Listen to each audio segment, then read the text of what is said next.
Today I would like to talk to you about the law of accountability. Law number 9.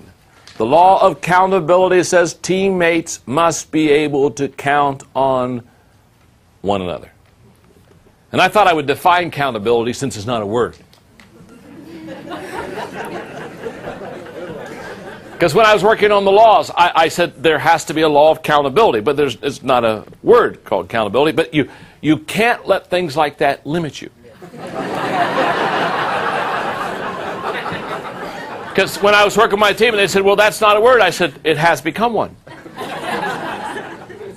And to define accountability, it's very simple. Accountability is the ability to count on someone when and where it counts. Now, isn't that a good definition? Huh?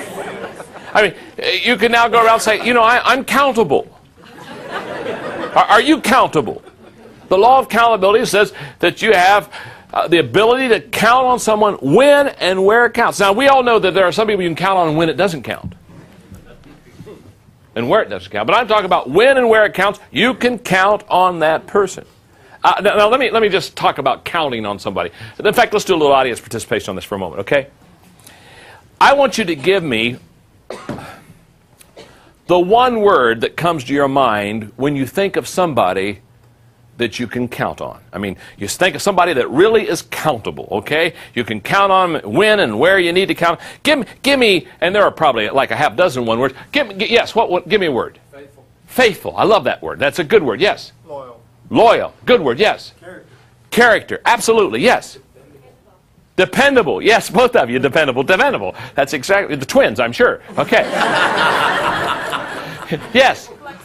Okay. Flexible. Maybe. Yes. Consistency. Consistency. This is good. Yes. Trustworthy. Okay. Now you've got the idea of a person that is countable. See, I defined a new word to you, and you already understand it. Now let me turn this around for a moment. Give me one word to define a person that's not countable. Think of a word that of a person that you just don't count on them. Yes. Unreliable. Unreliable. Oh, that's very good. Yes. Hostile. Hostile. You've got a picture of a person in your mind right now.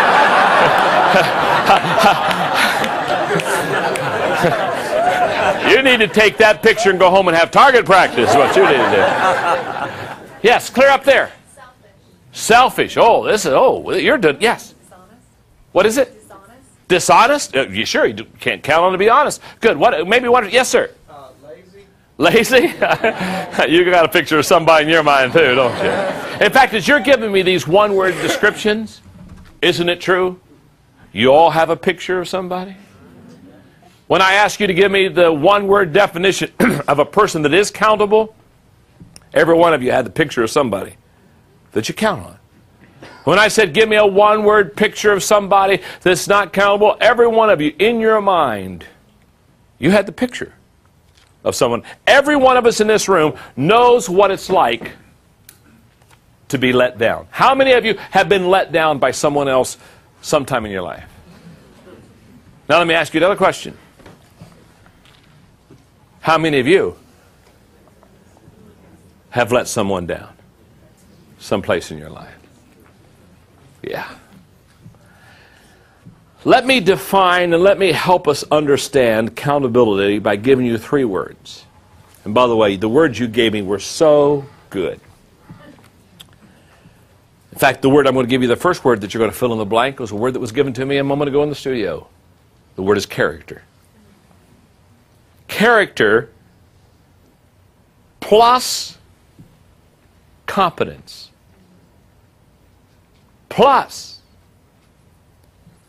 consistency equals accountability.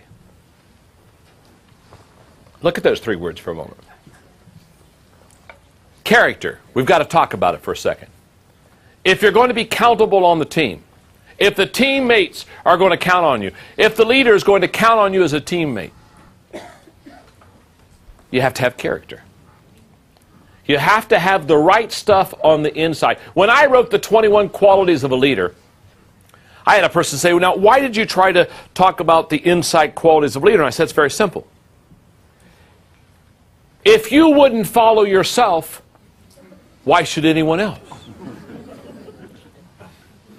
What's on the inside determines what comes outside. As a man or a woman thinks in her heart or his heart, so is he, so is she. So character has to be in this accountability definition. You've got to be right on the inside to do right on the outside. Okay? Competence, though, that's got to be in there.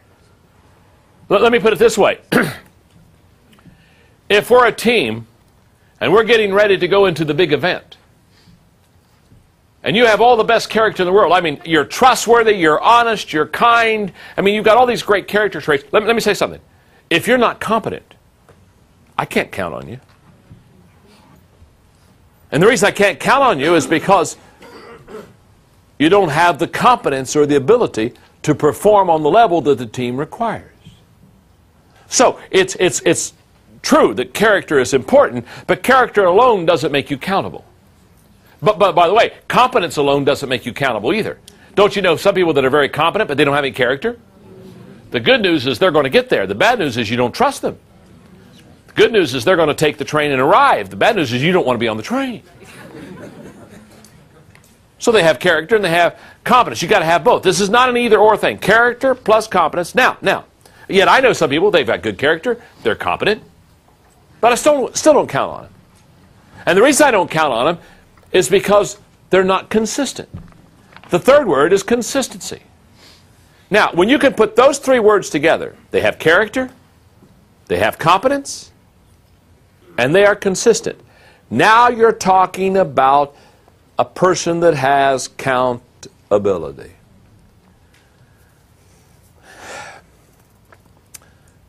Earlier in one of the other training tapes on the teamwork laws, I referred very quickly and briefly to the law of the inner circle. That's a leadership law out of the 21 irrefutable laws of leadership. And that law of the inner circle basically says those closest to you determine the level of your success. Those closest around you. In other words, your success or failure very seldom is dependent upon all the people out there. It almost always is dependent upon the few people right here. Now, the reason I'm going back and talking briefly about the law of the inner circle is that when I think of accountability as far as a law of teamwork, here's what I want you to know. Every inner circle member that I have, it's only about a dozen, but every inner circle member that I have, of all the teamwork laws they have to be a 10 on, of all the teamwork laws they have to be a 10 on, let me tell you something right now. This is the law. I would not have an inner circle member that did not make a 10 on this law. I have to count on my inner circle people. If I question their character, they can't be on the inner circle. If they are incompetent, they cannot be on the inner circle. If they lack consistency, they cannot be on the inner circle because too much is going on and we have too many things to accomplish for me to somehow have an inner circle member that breaks the law of accountability. I want to encourage you. Time out just for a moment. I want to encourage you. When you go back to your team, when you go back to the inner circle, not the whole team, but the 2 or 3 people or the 5 or 6 people, those that are on your inner circle, those that are going to make you or break you, those that are closest to you, go back and ask this very simple question. Are they accountable? Do they have character? Are they competent? And then do they do both with consistency? If you can say yes to those 3 things, you have a potential inner circle member. If you say no to one of those 3, never let them on the inside. I promise you, if you have an inner circle member that is not accountable, it is only a matter of time until they'll hurt you. Coach Bill McCartney, who for many years was the football coach for the University of Colorado, later years has become the leader of the Promise Keepers movement across America. Coach Mack is a very good friend of mine, and he's a marvelous motivator. And one of the things I like to do when I'm with Coach a little bit is I like to talk to him about how he got the best out of his team. Because at the University of Colorado, he was coach there, his team became #1 in the nation. And so he had consistently winning good teams. And so a lot of times I'll say, Coach, talk to me about your team. And he said, John, one of the things I did one year, and so I asked him, how did you really get your players up for the big game? You know, when Colorado's playing Nebraska, when they're playing Oklahoma, the big games, how did you get your team up? He said one year, he said the week before we were to play Nebraska, which was our chief rival, and Nebraska usually dominated Colorado until Coach Mack went there. He said we were going to play at Nebraska, and I think University of Colorado maybe had never won at Nebraska, but it was a game of which kind of like a David and Goliath deal. So he said I took a football, and he said I gave it to every player on the team. And he said, I want you to take this football, and I want you to dedicate this football and this game to someone you greatly love. It can be a brother back home. Maybe it's your mom. Maybe it's your high school coach. But somebody you greatly love and respect. He said, in fact, I want you to write him a letter. And he said, what I want you to do is I want you to write him a letter and say, I'm dedicating my play when we play Nebraska to you. And he said, what I want you to do is hold the football this week. He said, after we play Nebraska, we'll put the score on the football. And that game, they defeated Nebraska soundly. And Coach told me, he said, John, I have no question the players played above their head because he said they became, here's the word, countable to somebody they respected and loved. In fact, he said many times before a big game, he said, I would go to a player and I would walk up to him and I'd say, let me ask you a question. What are you going to do in this game to help us win? And you know, he said the players are tempted to say, well, I'm going to work hard, I'm going to really play my best, coach. And he said, it's not enough. No, I'm not asking you if you're going to work hard. He said, I always expect that from my whole team. He said, what are you going to do in this game that'll help us win? Coach, I'm going to cause somebody to fumble. I'm going to recover a fumble. I'm going to intercept a pass. I'm going to run for a touchdown. I'm going to open the hole for the back. He said, I made every player tell me what specifically they were going to do in that game to bring a victory to us. And he said, when they spelled it out during the game, he said many times, he said, I'd go up to a player and say, do you remember what you said you're going to help us bring victory? Yes. Have you done it yet? Have you done it yet? Tremendous teaching on being accountable. So here's the accountability test, because I love this statement. The highest compliment a leader can give a team member is to count on him or her. In other words, the highest compliment that somebody could ever give you is the fact that they look at you with great integrity and say, I'm counting on you. I'm counting on you. So, 3 questions, very simple. Is my character solid? I don't know. You're going to do this for yourself, between a 1 and a 10. 10 being you've got solid character. 1 being you're in trouble. Am I confident in my responsibilities? Am I consistent in my character and competence? And you know what? I would hope, you may not be there now, but I would hope I think to be accountable, you ought to be somewhere at least in the number 7 range on all 3 of those. And maybe you are today, maybe you aren't today. That isn't the issue. It's you got to start somewhere and take the accountability test. Let me illustrate it this way. I think I want to take this law and really illustrate it the best way that I possibly can. Because this law of accountability for the team and for the team players is absolutely huge. So let me just be a little bit personal with you, if I could be. I have what I call a John Maxwell accountability count. In other words, I keep track of my accountability. Now, to keep track of your accountability, the first thing you got to ask yourself, who am I accountable to? And in my situation, it's going to be different than your situation, although some of the things will be very similar. I lead a wonderful organization called the Enjoy Group that basically is a umbrella for 3 different companies. I'm accountable to the people in my nonprofit ministry, Equip. I'm accountable to people in Enjoy Stewardship Services. I'm accountable to people in Enjoy. Because I'm the founder, because I'm the leader, I'm accountable to a lot of people.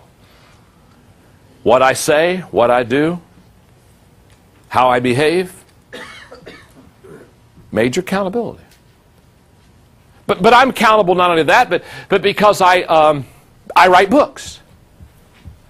And I've written a few now. And because I write books, people, when they buy a Maxwell book, they have a certain expectation.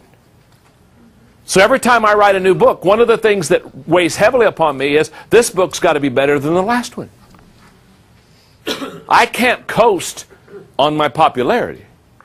I can't somehow just write off a book real fast that's not my best effort and hope that people will buy it because they've bought other Maxwell books. And I know this, if they buy a book that's not what it should be or not what it could be, they're going to be greatly disappointed. And I don't want to do that. I'm accountable to my readers. And when I go speak, you know what? I'm accountable to the people I speak to. I was up at 4:30 this morning. Now, I wrote the book, The Laws of Teamwork. What was I doing this morning at 4:30? Sitting at my desk, reviewing the laws of teamwork. Because the author is going to speak. And he better know his subject. See, I'm accountable to you. You folks came today. Many of you came from out of state, flew in. Many of you drove a long distance. You've paid a price to come here. Can I tell you something? I can't take that lightly. You didn't come here to hear somebody get up there and just talk and waste your time. You came to hear somebody that's going to add value to your life. So when I come out here today, it's more than cameras and lights and training videos. This is the real deal. I'm accountable to you. Can I tell you something? A leader is in trouble when they start to slide their accountability. I'm not only accountable to you as an audience, or places where I go for companies and corporations, they pay pretty good dollars to fly me in to help their teams get better and add value to them. And I'm here to tell you, they don't pay me those dollars to get in there and just tell a funny story and motivate them. I'm more than a motivational speaker, I'm a motivational teacher. My goal is not just to make you feel good. I want you to feel good, but I want you to feel good and learn something. It's better than feeling bad and learning nothing. I'm accountable. When this day is over, you're going to say either this was a good day or this wasn't a good day. He either added value to me and took me to another level, or I should have done something else. I'm accountable. And when I get home, I have my wife, Margaret, been married to her now.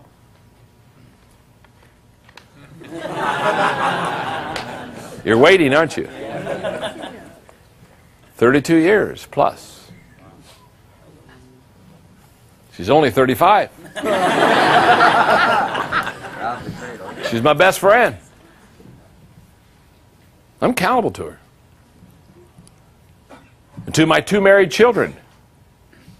And my 2 in-laws. And to my 2 grandchildren. Oh, I got 2 granddaughters. Madeline and Hannah. Both under a year. Both children. First only girls to be born without sin. It's an incredible story.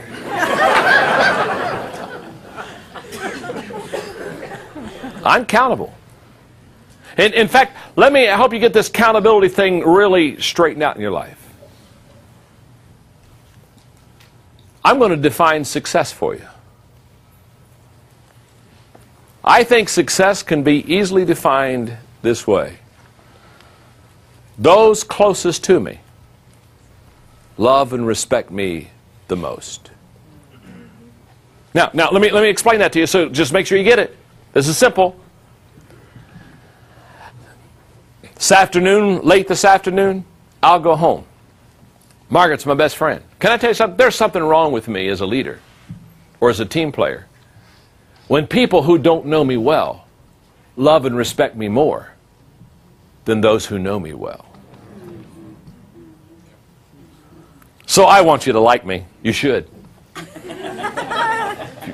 If you're discerning and have good taste. You should. I like you.